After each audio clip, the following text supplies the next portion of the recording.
Mega aqua food park ను తీర ప్రాంతంలో ఏర్పాటు చేయాలని జనసేన అధినేత పవన్ కళ్యాణ్ అన్నారు. హైదరాబాద్ ఇమేజ్ గార్డెన్స్ లో పశ్చిమ గోదావరి జిల్లా భీమవరం ప్రాంత రైతులు ఆయనతో సమావేశమయ్యారు. ఆక్వా ఫుడ్ పార్క్ వల్ల తమ గ్రామాలకు నష్టం జరుగుతుందని వివరించారు. రైతుల గోడు విన్న పవన్ సమస్యలను చెప్పుకునే అవకాశం బాధితులకు ఇవ్వాలని ప్రభుత్వానికి సూచించారు. పంటలకు అనుకూలంగా లేని ప్రాంతంలో పరిశ్రమను ఏర్పాటు చేయాలని విజ్ఞప్తి చేశారు. పారిశ్రామిక అభివృద్ధికి కూడా మేము ఎక్కడ కూడా అవరోధంగా మారట్లే.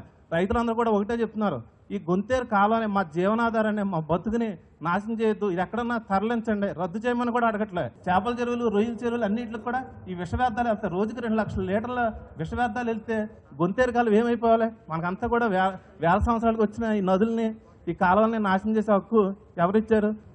మేము గత 2 సంవత్సరాల నుంచి ఈ ఫ్యాక్టరీ వద్దని పోరాటం చేస్తున్నామండి. 2 పంటలు పండే పొలాలండి మావి. ఏమి సాగు దిగుబడి ఎక్కువ ఉన్న పొలాలేనండి. కానీ అది ఫ్యాక్టరీ కని చెప్పకుండా చెరువులు కనుక్కొని ఈ రోజున ఫ్యాక్టరీ కట్టి మమ్మల్ని బాధ పెడుతున్నారండి.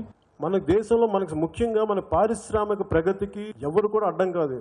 నాకు కూడా పారిశ్రామిక ప్రగతి నాకు చాలా అత్యంత పెద్దపీట వేస్తాను. పరిశ్రమకి లైసెన్స్ ఇచ్చేటప్పుడు కానీ, దానిని నడపాల్సిన పరిస్థితులు ఉన్నప్పుడు కానీ ఇవన్నీ ఆలోచించి తీసుకోవాలి. ముఖ్యంగా అది సముద్రానికి దగ్గరలో, తీర ప్రాంతం దగ్గరికి తీసుకెళ్ళమని అందరూ అడుగుతున్నారు. గ్రామకంఠం మధ్యలో పెట్టి వీటన్నిటిలో జరపడం వల్ల చాలా నష్టాలు ఉంటాయి. ఇప్పటికే ఉద్రిక్తులు చాలా బలంగా ఉన్నాయి.